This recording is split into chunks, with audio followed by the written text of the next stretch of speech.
nobody like this. You ain't seen nobody like this. You hear my sound all over town singing. Whoa.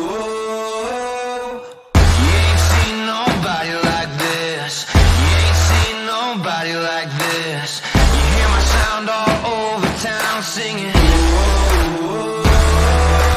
I think there's something in the water. If you wanna take a sip, but be careful what you wish for. The faint of heart can't handle it. Everybody wants a piece of someone else's prize, but it ain't free, it don't come cheap. Only the strongest will survive. You ain't seen nobody like this. Welcome to San Antonio Soccer Roundtable. My name is Harry. Home, feel the power there.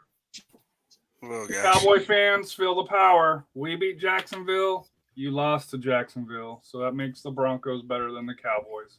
Case closed. All right, that's a wrap, guys. We gotta go. Wait, what? The Cowboys get the Vikings. Is this what an What's aneurysm feels like?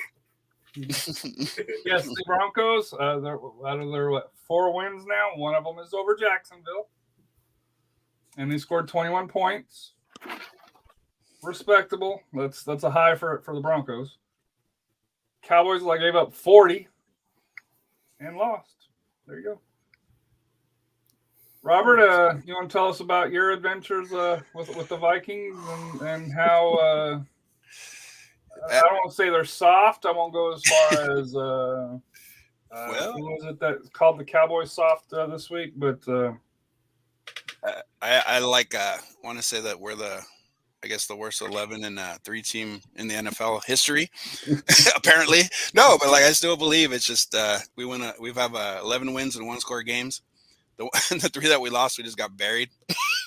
We're the only team. I think we now we got it down to a +2 point differential. Yeah, +2, 351 to 349. Yeah, we have 11 wins. I'll take it all day. If you told me that Hey, the season, the Lions have a +5. The Lions at +5 at a 7-7.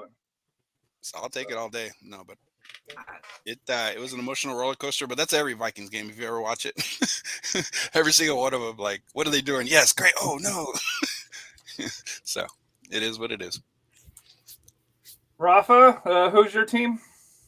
I was born a Cowboys fan. Yeah, so bad disappointed, but we still put 40 on the Vikings. So it's is that Oklahoma State or Wyoming? Huh? which Cowboys do you root for? That's the 2 I know.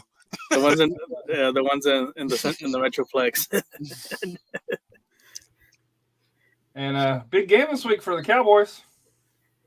Yeah, Jalen Hurts thing, but it's a big game. Yeah, Jalen Hurts chickening out. Well, why risk it? Because he doesn't want to get beat up by Parsons. Well, you can't say the defense is good because you're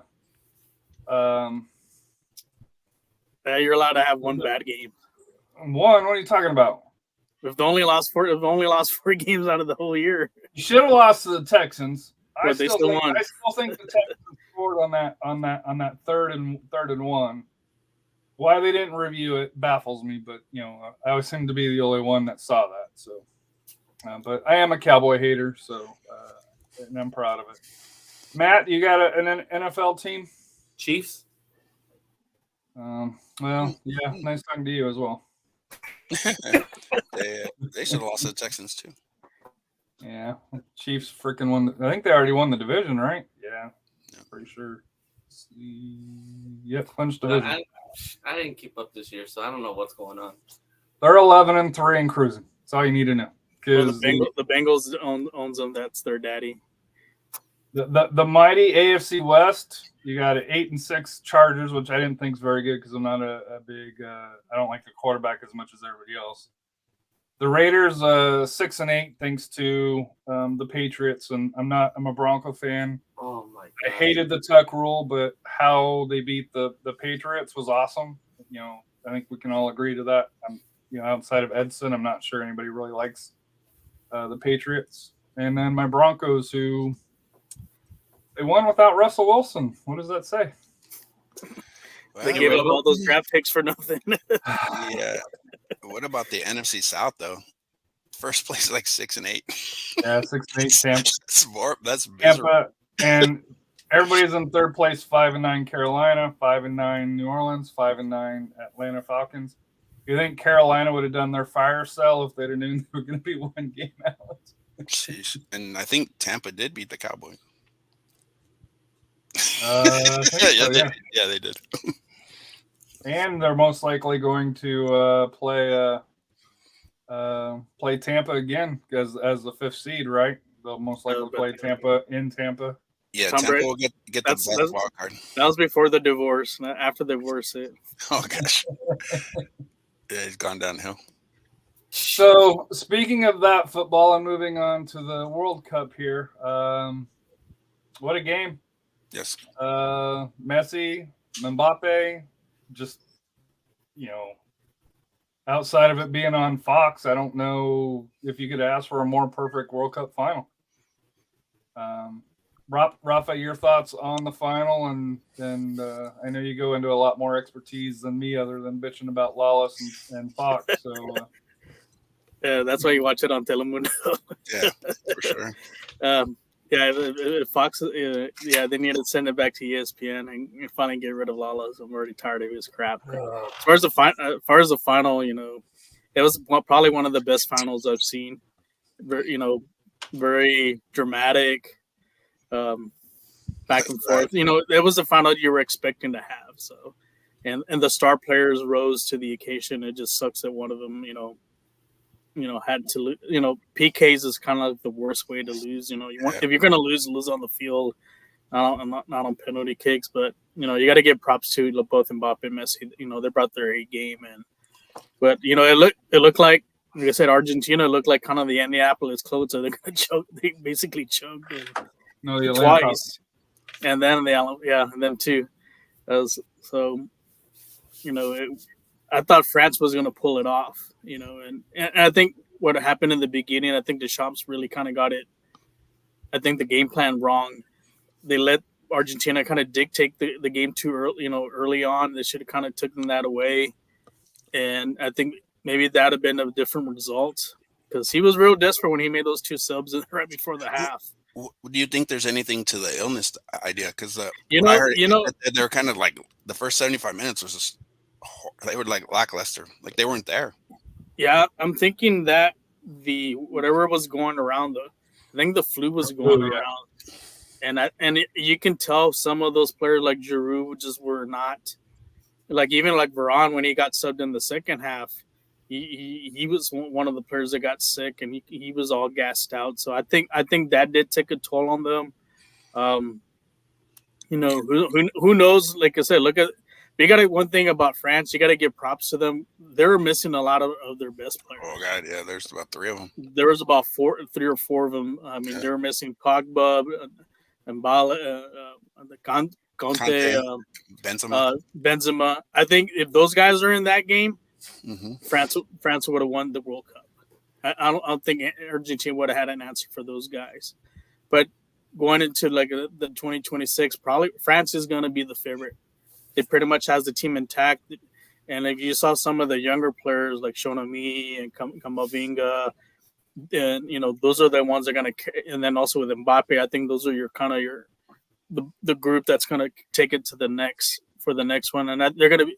To me, I think for 2026, them and Brazil are probably going to be the 2 favorites. As far as Argentina, I think this was their last window to win it. They took advantage of it because I just don't see them.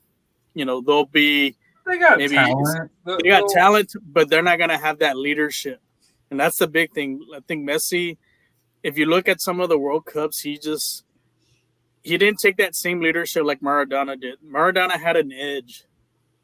He had like a little mean streak, and I think he finally realized he had to have that if he was going to take that next step and win it. Because I know that was a chip on his shoulder, the comparison. Because if you look at Maradona, he had a mean streak, but the thing is that mean streak, the leadership, he brought the best out of his players, and that's what he had to do on this World Cup in order for him to win it. Matt, your thoughts? You're sitting there awful quiet, and with all your flags in the background. Yeah, I'm just chilling. I mean, he said it perfectly. Who could have asked for a better ending to the World Cup? It was a great game, by far the great game. I mean, besides all of our views towards this World Cup, it kind of put you back in perspective. Hey, it's the World Cup, guys. Like this is the greatest stage. The elite of the elite. Mhm.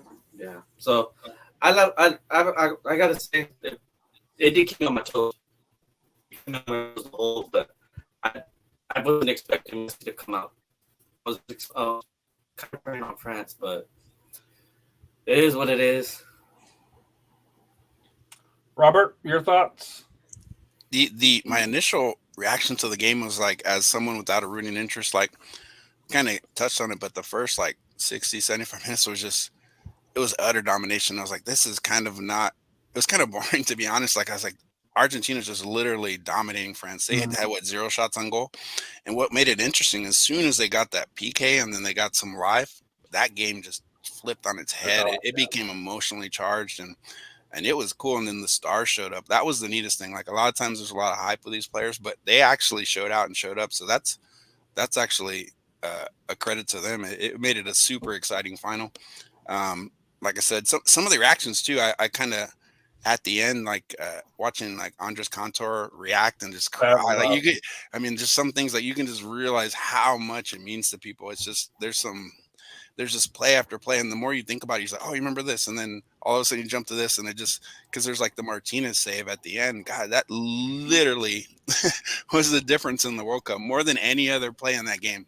His save to come up that big, God, that was it was crazy. It was worth everything. It was one of the best I've seen too, as far as emotions without a rooting interest, just for the love of the game and the passion. It was amazing. It was amazing. So I asked this question to hardcore football, Phil and Mika, who also does the Serious Loco. Hey, how will this game or how will this World Cup stack in like 5-10 years? Because on the pitch, it's probably top 5 all time. Off the pitch, probably bottom 5 of all time through there here. To me, Messi winning it, I think that adds another layer to it. Just to see him, he's 35. It's gonna be 35. 34, 35. So most likely his last World Cup. I think he's already announced it's his last World Cup. Just kind of historically speaking, Rafa, how do you see this World Cup kind of being viewed? And is it plausible that you can separate the off-field stuff, just with the migrant workers, with Grant Wall, with the other photographer, passing away, with the human rights issues, versus, to me, the action on the pitch? I don't know if you could find a better tournament. I thought it was better than Russia. It'll be interesting to see what happens, at the next World Cup when it expands it out even more. But your thoughts historically, we'll start with Rafa and then go to you, Matt, and then end up with Robert. Historically, how do we view this World Cup? I think you view this one as far as the game's top 5.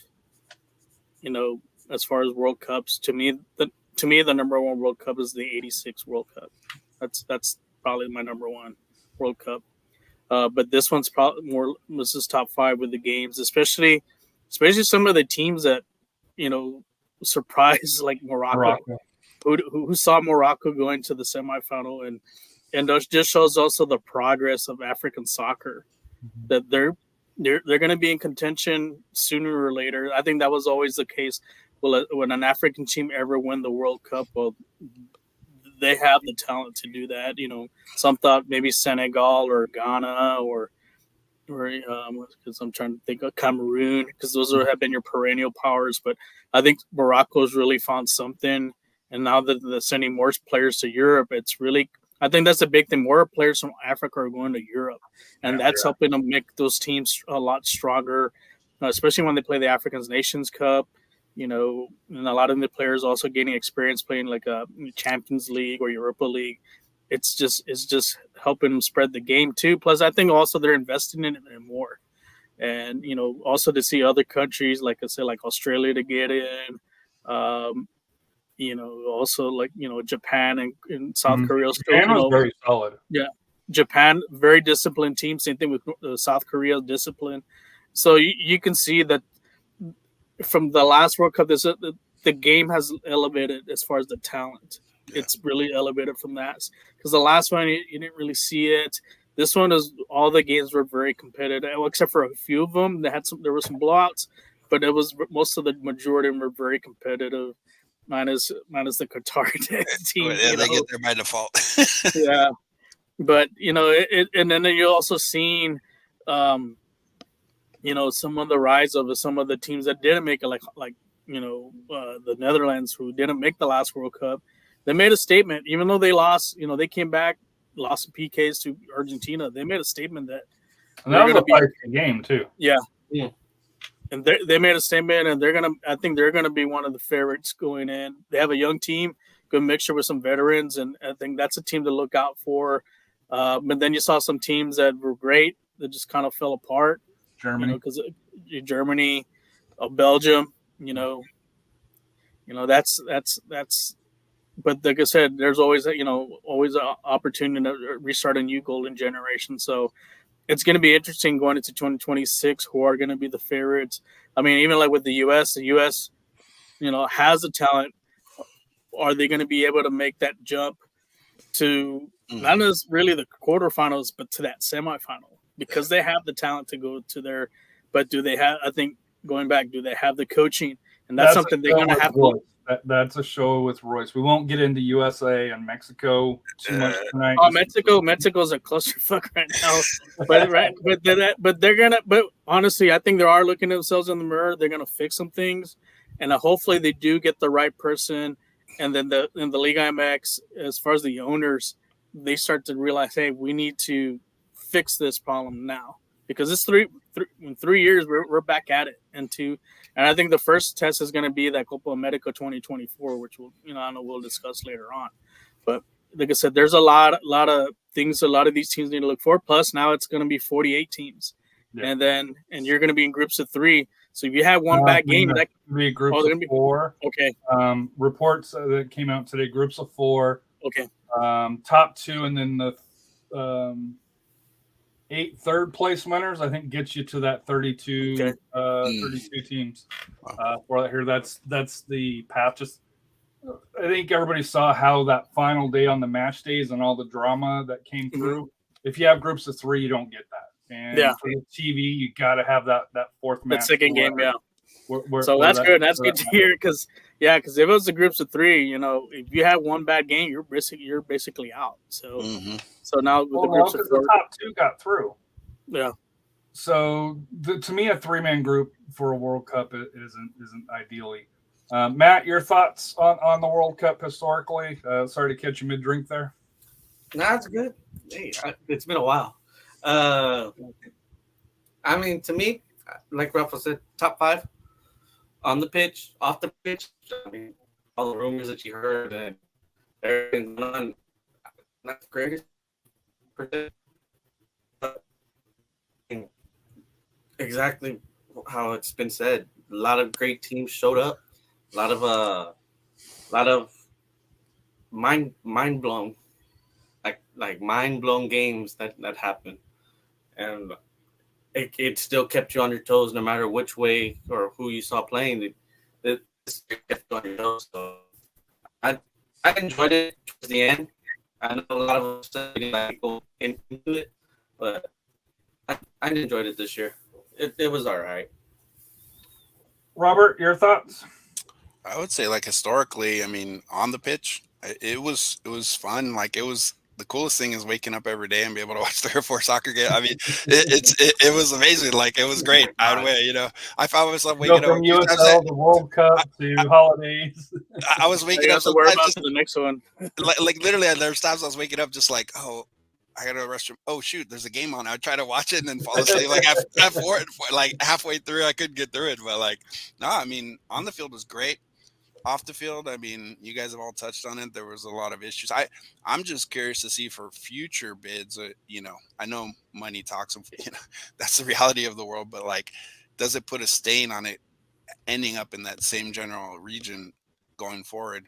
it'd be interesting to see. I mean, we all know kind of the $1 million handshakes kind of. I think the first test on that is going to be that new club championship, the FIFA club tournament in 2025, and that's going to be in Morocco.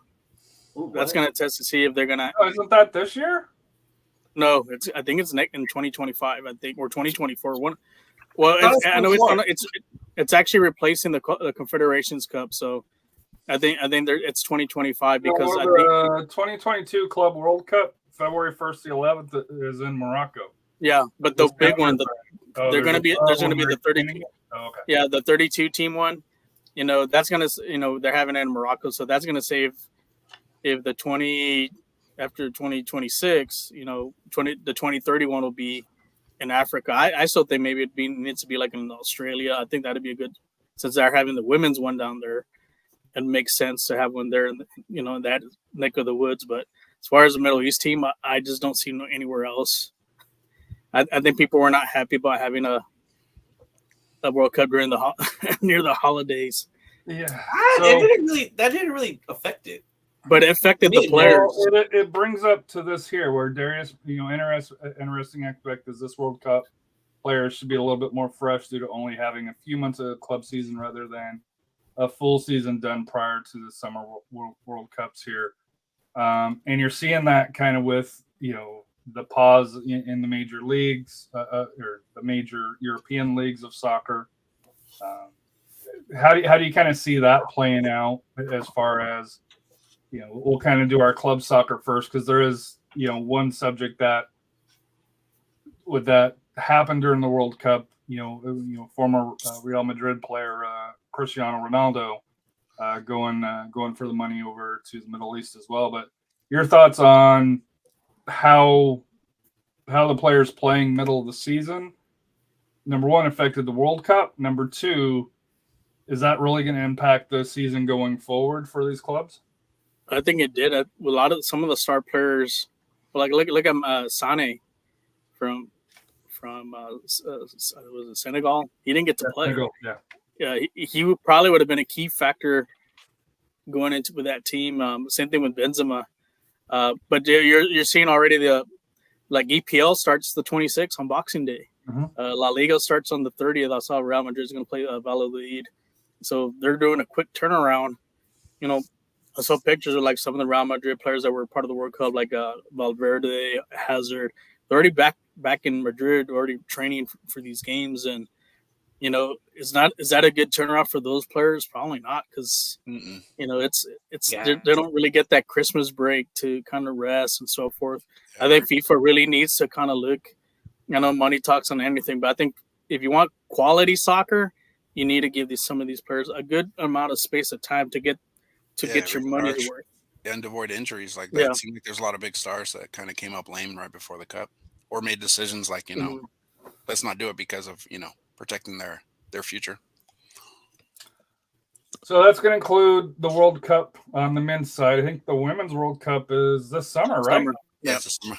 Down in Australia and I think New Zealand, right? I think it's split. Yeah, down under. There a couple of matches in New Zealand. Those 3 a.m. games. Oh, God. Like when it was in Korea, Japan, it was the worst. That's the worst. So DVR will be our friend. Watch parties will be kind of hard to do, huh? Start them at 2 a.m. Let's go. We can't Totally. Yeah, at 2 a.m. We used to in the when Mexico played US. We had a party start at 2 a.m. We bought a keg and everything.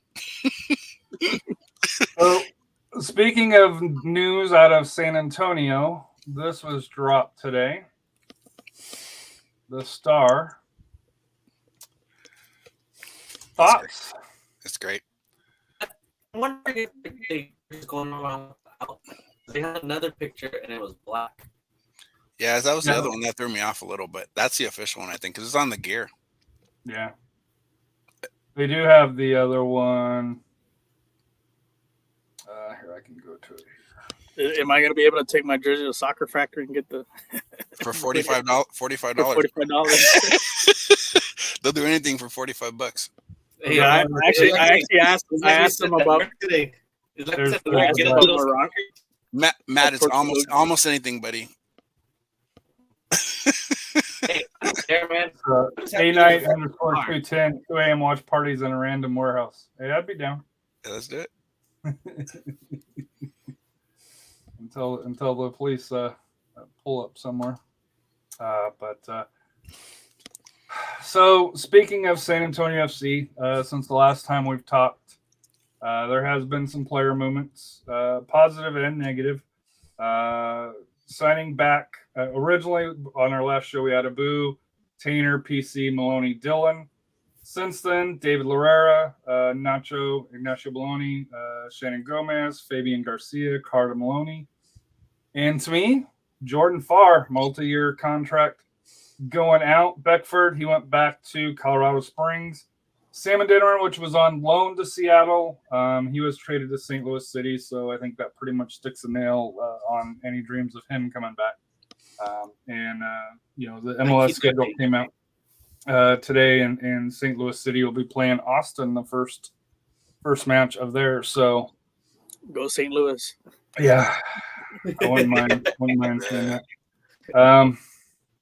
To me, there's a couple of surprises that I'm back. Number one has to be Jordan Farr, right?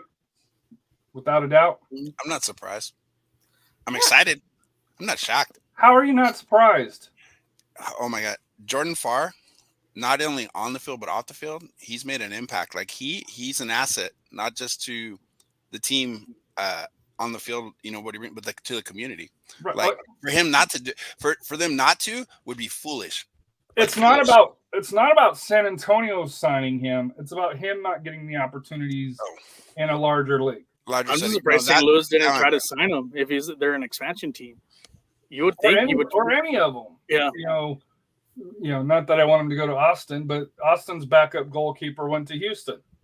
So there's, to me, and like I said here, I think San Antonio is smart, but for signing him to a multi-year deal, to where hopefully he can have another great season and get that opportunity if he wants. And that's the key question, because he just, he's got a young family along those lines here, to where maybe the security that San Antonio FC has provided to him. And, as you mentioned, he's loved here, I think, on par with Rafa Castillo. He's beloved, yeah, absolutely.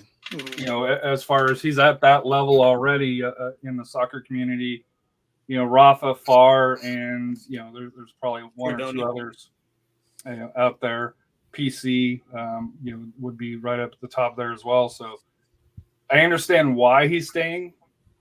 For me, I was shocked that this early they've already announced that he signed for that here, and he didn't get more of an opportunity, or if he decided, hey, I'd rather take the minutes here at San Antonio, I'm comfortable. I think he had just a daughter here recently, right? A child here recently. So if mama's happy, and San Antonio, as we talked about early, money talks and everything. If San Antonio FC stepped up and gave him a good offer, I'm happy he's back. I'm thrilled. Oh, absolutely. And that's my surprise. It wasn't like, for what you just said, yeah, that he didn't get a shot maybe on the next level, but for us not to make a pitch or for us not to secure him, that's where I wouldn't be shocked. I mean, like I said, I can't tell you how many times when he's warming up, little kids are running up on the top level, just yelling his name, and he's waving. Dude, he's doing things to actually grow our fan base for the future, because the kids are the key. Mm-hmm. And to me, that's immeasurable. Like, how do you put a monetary value? I mean, he's an amazing player, don't get me wrong, but he does more than he's a great yeah, I mean, before more than you realize. Like yeah. Matt or Rafa, your thoughts? Go ahead, Matt. Hey, I mean, me and Rafa predicted it. We just put it out there and we got it. That's how I see it. I mean, dang, I got most of the team. There are some couple of little things where I'm like, I'm dreaming, but it really happened. But hey, we got majority of what we said, so I'm happy. I'm not gonna lie, I'm very happy. Christmas came early this year. It's getting a little bright in here with you guys. All the shine. Like I said, I'm happy that he's back. I mean, he's just his proven leadership. You know, with PC and Maloney, Tainer. I mean, now We like got I said, the core. we got the core, so The core up the middle is great. Well, even with Shannon Gomez too on the wings, with Shannon and Maloney. Yeah, so we just need to add, like I said, add a complementary pieces. Like, so hopefully we do get Santi back. You know, we'll see. I mean, he's been posting a lot of SAFC stuff, so that's a good sign. And then also who else can fit our system that is going to complement, and that way when we do sub them in, we don't lose that level of play. And like especially like this past year, look at all the injuries we have. We should have not won the championship with all those injuries, and it proved everything. Like I said, everything clicked, and it was just the next man up, and they took good care of business. So hopefully, like I said, there's a couple of guys out there that hopefully they do come back. Hopefully Kamiri comes back. I think it's part of that four horsemen defense, and also add some depth there. That's the one thing is we got a key is add quality depth to the team, and that's what helped us win this championship this year. So still unknown is Santiago Patino, Elliot Collier, Saeed Abdul Salam, Kamiri, Jordi Delim, Diop, and Grant McCullough. We might need to reach out to our old friend Cody Lorendi to see, hey, is San Antonio picking up the calls? And I know he isn't anywhere on SAFC's radar, but technically Leo Torres was property of them loaned out to Real Monarchs.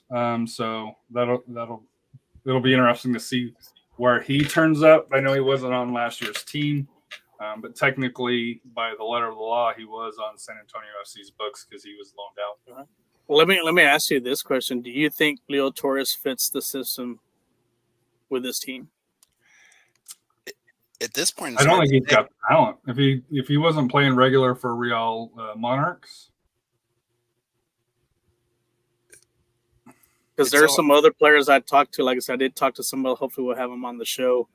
The reason why he decided not to stay and go on to a collegiate level, was the system of play, and the change from Powell to Marcina, and I'm wondering if that's the reason why Yeah, and that matters too. And so I'm wondering, does he fit on this system of play? And if he doesn't, does SAFC need to go ahead and sell him so that way he can go blossom somewhere else? Well, he's probably a free at this point because I think they were trying to sell him to Real Salt Lake, the Monarchs there. And like I followed as best as I could. I tried following him through there. He was getting some minutes, but not a lot of minutes. So to me, I wonder if maybe he needs to, change teams, find a different system, or hate to say it, he's 18, so it's not like he's old or anything. It'll be interesting to see what his next next move is, and this would be a question that I'd like to ask you on a different show. I don't want to go into it too much tonight, but you look at Ethan Bryant and Leo kind of were in that same time frame. Ethan went overseas, learned a lot, came back, didn't really stick with San Antonio, went to Richmond. Richmond Spiders was League One's young player of the year, I believe. Kickers. For that here. And then he signed, I want to say, with Sporting Kansas City. And their system. So to me, just the different paths. And I think you guys have hinted this going over to Europe. Even if it doesn't work out, the education, the seasoning, the experience you get compared to going to MLS, where MLS turns and burns. You either got it or you don't. It's in my opinion. And it'll be, like I said, I think it would be a good discussion to have, as we get, in the off season a little bit further for a young player, which is the best path to go. Also, Hendrik Shaksha, Jude Bossart, Roman Holt, and who was the other one that went D1 offers? Was it Jude? I thought it was Jude. Yeah, Yeah, man. Roman's going to San Diego State. I don't know who he's going there. Yeah, Jude, Roman, and Hendrick. So Jude Bossard's going to Northwestern. Roman Hort's going to San Diego State. And Hendrick is going to the University of Maryland. All top-notch D1 programs.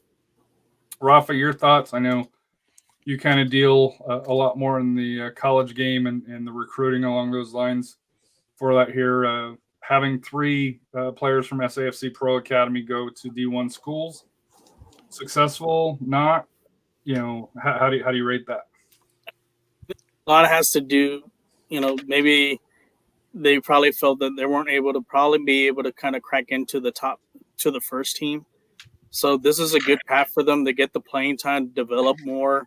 In college they're going to get the playing time, and I know, talking to some other ones that are playing D1, it's still at a high level of play. It's like at kind of like USL level.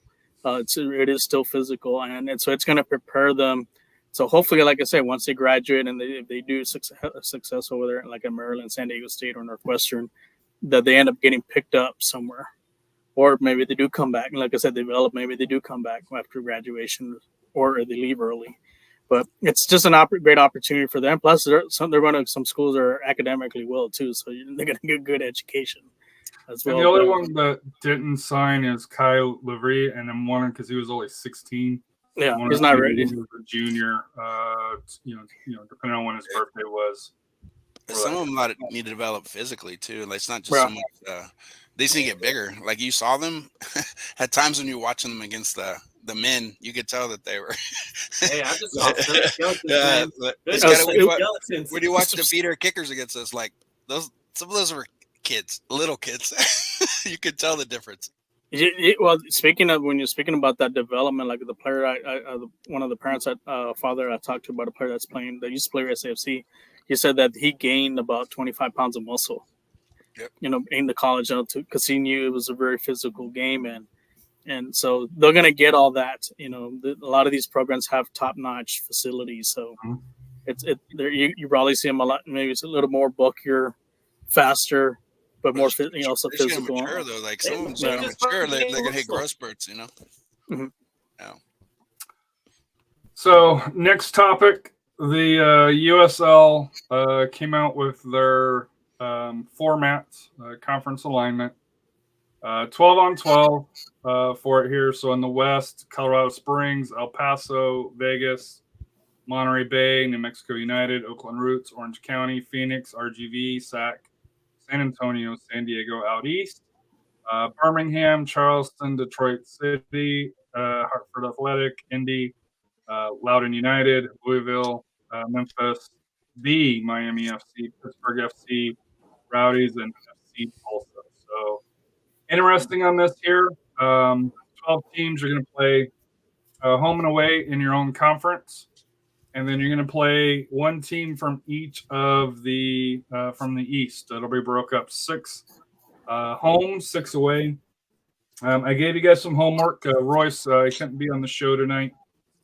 He gave me his away trip that he wants, and top 8 from the conference makes it. So if you're in the bottom 4, we'll just say you're not going to be a happy fan base. But Royce, I asked, for 6 away, for the 6 away, who would you want to go to? Royce mentioned Miami, Tampa, Charleston, Pittsburgh, Detroit, and Lou City. Mine, I went Birmingham, mine, I went Detroit, Pittsburgh, and I would love to see those back to back.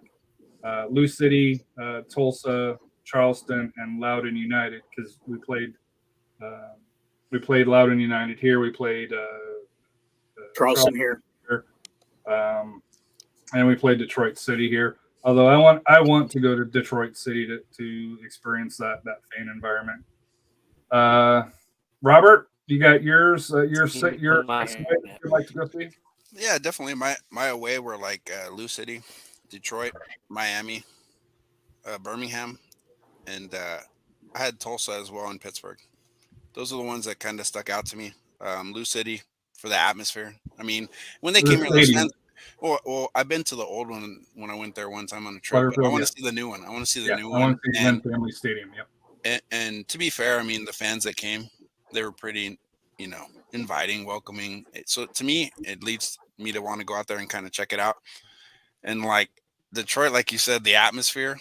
And one thing that Matt and I age well is like the one thing I want to do, and it's not going to happen. That it's not possible to shut them up, but if there's a chance to go there and beat them in their own stadium, just to tell them, dude, finally, chill out, be quiet, it's cool. I would love to do that and to enjoy it. It'd be fun, In Miami, Royce hinted at it on his list too. The beach would be cool.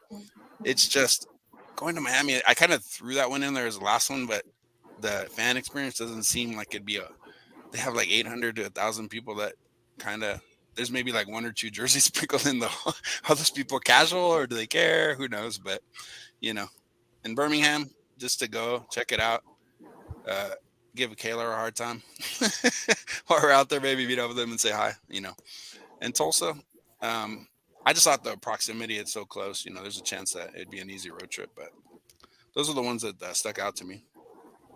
Matt, yours? So Matt didn't do his homework. I'm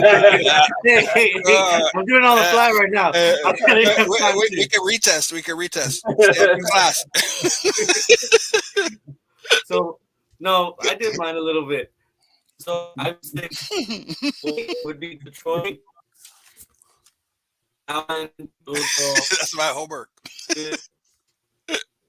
The internet ate his homework. Right? Home, I want to see. I forgot Louisville too. Home, I really want to see Tulsa, Tampa Bay, the Riverhounds, and Indy. Those are the ones I really want to see at home. Hey, Darius said you need some extra credit, man. No, yeah. If you, I'm wearing a jersey just for you got to clean up the chalkboard. Actually, I have one. I want to see Hartford at home though, because I want to see Tabler Stadium. And we've never played them before, so I want to see them in person. Matt, we've got to have you do, rest in peace, John Clayton.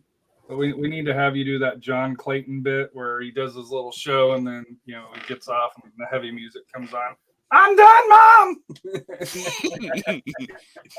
What the heck? You gotta have that Slayer on. Yeah, that's Slayer. Lets his hair down. I want to see some of the teams that are retooling, like Charleston at home, because they're retooling and they're revamping, bringing in new players. And now I want to bring them into our house and see what they're about. And there's a couple teams at home too. Last year. But they were a piss poor Charleston. Now they're actually signing players. They're taking it serious. Hartford. I want piss poor teams here. There's a few at home because I don't want to play on their jersey looked piss poor. That's it. Yeah, it did. Fair enough. Touche. I want to see Indy and Memphis at our house because I don't want to play on their fields. Yeah, like to avoid injury. It's hard to watch those games where the ball doesn't roll and it's like hopping, like New Mexico. Anyways, yeah, that wasn't the homework. That was extra credit. That wasn't the homework. Rafa, yours?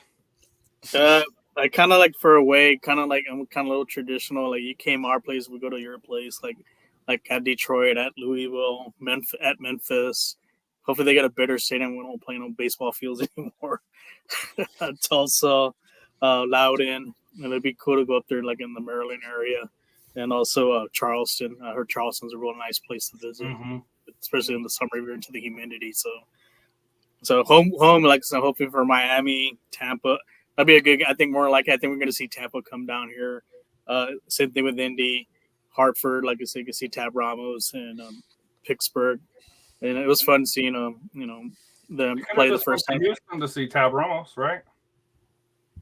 With that too, but this time we get to beat them, so we get to whip on them. You probably could have. There was nobody at the Dynamo games. You ain't lying. Hey, in Birmingham, so that way we don't have the fans throwing stuff at our players. Unless soccer balls. All right, so we covered through there. Covered the news. I think we covered pretty much everything, right? 45 minutes. Final thoughts. It's going to be the last show of the year. Christmas is coming up, 5 days on Sunday, right? Sunday. Yeah, on Sunday. Because I have Monday off, so that's why I'm like, what day is it? Sunday, and then of course next week. I doubt we have a show. If we do, it might be a high school show with Rafa and me because the high school season does kick off on the 30th. For that here, but for San Antonio FC, we're probably not going to do a whole lot until next year. And a little bit behind the scenes look. We're going to kind of break up the shows a little bit to where there's a little bit more break on what they are. We're going to have Section 114 Sports, which is going to be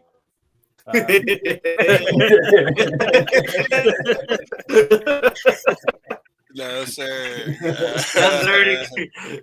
So this is going to, because there are other sports here in San Antonio, where we might talk other leagues and stuff, because we want to try to get our shows back down into under an hour as opposed to hour and a half plus for it. So we'll have a San Antonio specific show. This Section 114 will be other sports, whether it's NFL, XFL is coming to San Antonio, right? The Brahmas. Arena. Through that here. Yeah. Royce is going to be kind of leading more of the moves on the San Antonio FC Fancast, and FC stands for Fancast here. For that, I know he's working along those lines here. So in the feeds, it's still going to be on the San Antonio Soccer Roundtable feed, but there's going to be clear identifiers. This will be the San Antonio FC or something very similar to this will be Section 114. Will be probably in the blue because I think that's completely separate of all the colors. The high school coverage, just going back to what Scott and I generated, this show here is still going to be under the traditional SA Soccer Roundtable. Although I think Rafa mentioned when we go live, he's going to have a little bit more branding for the live shows. If you want to go into that, Rafa, of what that's going to be. Yeah, the live stream games, we're going to live stream some high school games. So that's going to fall under... we're putting in the hashtag 210 soccer high school soccer live. So we're looking for games of the week. So any of you guys out there, coaches, players, you have your schedules out, let us send us messages so we can pick our games of the week. Hopefully we can do maybe 2 games out of the week or the main ones. And we're just looking forward to, like I said, it'll probably be like maybe me and Rob or me and Matt or me and Harry doing commentary, or even Coach Cowell from the 50-50 podcast too. Like I said, we're going to do as much coverage as we can for that. And also the power rankings, those will be coming out soon. I already did the state level. So I did the state level for boys and girls. So I'll be doing the local 210 one. I have an idea who's number 1, who's number 2, and so forth. But that should be fun. And then we also want to have coaches come on the show. Like I said, we like to feature your programs, just discuss, what's new with your team. What some of the tournaments that we're going to have in the area. We have some big tournaments in that first week, like Smithson Valleys. They have a big girls tournament. There's some quality teams. I already seen that. I saw one in the second week for the girls at Northeast ISD, the defending 6A champs, which has 4 U.S. national team players on that squad. They're going to be here. They're actually going to play against, I think, Johnson, Reagan, and Brandeis. So those should be some great games, and hopefully we'll get to live stream one of those games, and then other ones, like I said, with the boys side too. Hopefully we get those like we did Ian's Cup last year for a good cause there, and some other ones, like other programs. So we want to share the love with everybody here, and we got some new programs. Like me and Harry went last year to Hondo. That was great. Mm-hmm. I know there's a new team in Pearsall. Hopefully maybe get a chance out there. So hit us up. Like I said, we love to feature your teams and talk about high school soccer to give the proper coverage for you guys for 2023. And like I said, me and Ralph will have to discuss if we want to do a show next week, depending on schedules. And I know he goes home for Christmas and along those lines here. So, but for San Antonio, like I said here, the SAFC coverage is going to be a little bit more clearly defined show. tied to just San Antonio FC. So that should make it, shorter and, to where we can be out in a hour time frame as opposed to hour and a half shows here. We're at 50 minutes, so that gives us 10 minutes to do final thoughts. We'll start with you, Matt. Hopefully the hamster's working for your final thoughts here. Hey, the hamster. Speak slowly. It's still going. It's still going, man. Hey, it was the energy drink that I had. It was the energy drink. And it failed.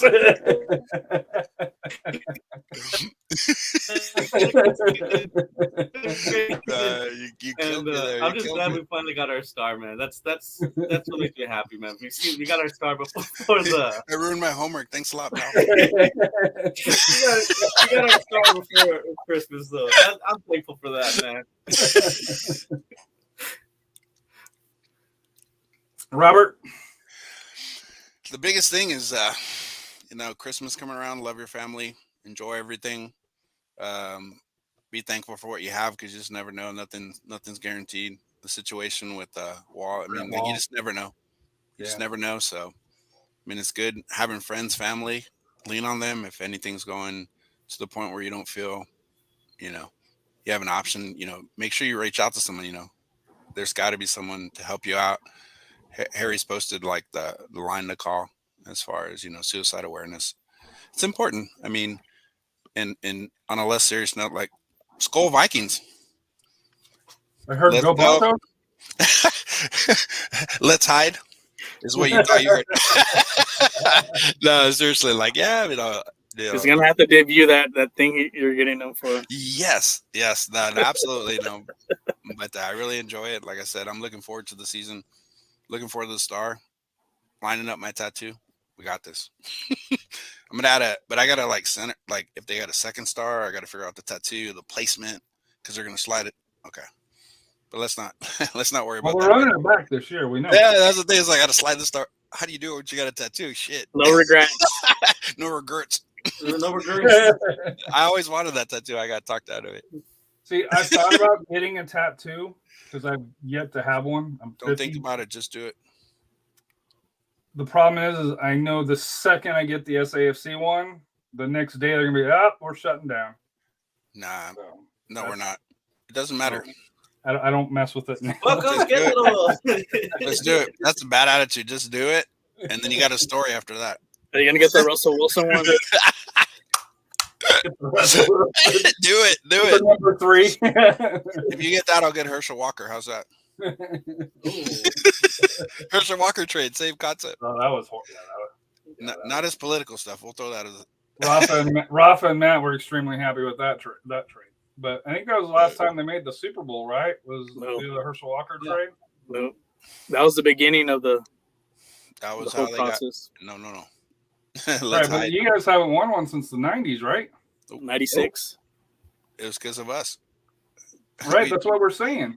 Yeah, Mike Lynn did that. I don't want to talk about that guy. And then he left to be the commissioner of NFL Europe, and look what happened. How many rings do the Vikings have? Never mind. NFC Championships 4. Oh man. Gary Anderson, I'll say this. Onion rings? What?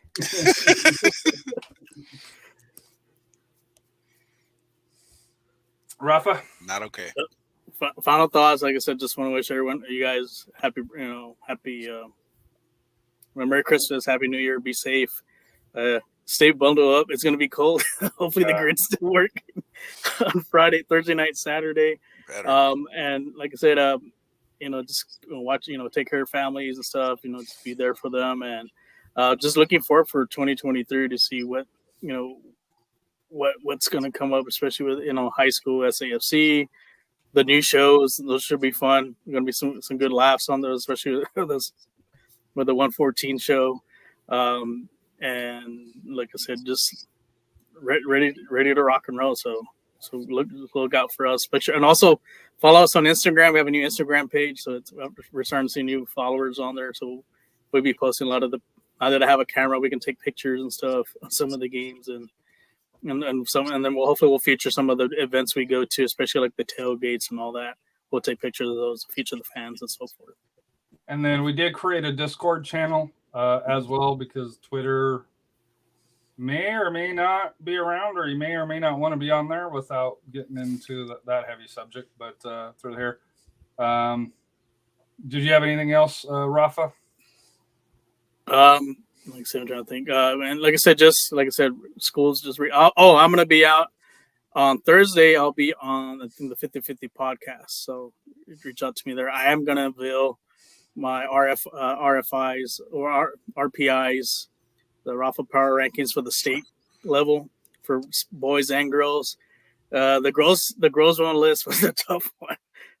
So if you're not on the list, sorry, I did have some honorable mentions, so don't get mad. And I know someone made a comment about rankings about, oh, it's for sheep and this and that. No, this one I had to did the background on the teams and so forth, and really put into it. I've seen some other ones that kind of like little too much favoritism, trying to get clicks and so forth. So this is a real one that we do like I said, do the research, do the background, what they did the past season, what they're doing this coming season. So it should be fun on Thursday with Coach Cano on 50-50 podcast. So tune in for that. It's not like Brazil being ranked number 1. Yeah, it's not gonna be like that. After Argentina won the cup. Italy's ranked in the top 10, I think, still. Yeah, number 8. Brazil's number 1. Yeah, no. And Belgium was still in the top 5 or something like what? Well, heck, the U.S. is what, 12th or 13th? 13. And Mexico's right there, and and I'm not saying neither one's bad, but they're not 13. It's like the World Championship Series when they had the bad. It's like, how is this team with 2 losses in the championship game? So my final thoughts, I got a couple of them here. One, congratulations to the UTSA fall athletes, the men's football team, the women's soccer team. They got to have the river parade as well for that here. Congrats to UIW football as well, making it to the semis and losing to one of the historical greats, North Dakota State, and in a game that they had every opportunity to win. They went toe-to-toe with them, so congrats to them. Looking for, unfortunately, basketball with UTSA is we're just looking forward to baseball. I hate to say that. For that here. Want to thank everybody that tunes in. We hit, since we moved over to Anchor, 5,100 plays all time. So, that number keeps ticking up. We, have about 50 plays per episode. So thank you to everybody that listens. I know Max over in Germany and throughout the United States. We have several that listen. So thank you for everybody tuning in. As Rafa and Robert mentioned, make sure you love your family, your friends, even people you don't know. Just try to be nice. As we saw with Grant Wall, he passed away doing what he loved, covering a game, and unfortunately he's gone. And like I said, he was one of the kings when it comes to covering the game, whether you liked him or didn't like him. I think as far as the platform that he used, he did highlight social issues and promoted the game in a great way. So for that here, final thought, like I said here, is thank you to all of our families. Royce, he couldn't be here because his child had a school or a Christmas function. I don't know if it was school or church. Along those lines here, Rafa, your family I know is very supportive. Robert, your family and kids. Matt, your family and kids, and obviously my wife and kids. Without them allowing us the time to do this, to be able to go to the games, to be able to support us, while we do this, something that you can't measure. So, thankful to the families, and like I said here, just make sure you have a safe Christmas. Don't do anything stupid. Get an Uber, or what's the other one? Lyft. Uber or Lyft if you're out drinking a little bit with family and friends, because the police will be looking to crack down on that, and they should, for that here. So, but we're just under an hour. What was that? As he takes a drink, we're talking. Hey, Robert's not driving. I'm not driving. Hey, we're under our hour, which will make Royce happy. Royce, we miss you. We'll catch you at the beginning of the year here. Sorry you couldn't make it tonight, but family first. Completely understand with that here, and we will get much better on consistent time frames. It is going to be a New Year's resolution of mine for the show is to be a lot more consistent on our shows. We got a little bit lazy towards the end of the season here, but hope everyone has a great time. Merry Christmas, Happy Holidays, Happy New Year's. If we don't hear from you or if we don't talk to you again, we're out. What's life without Bulls?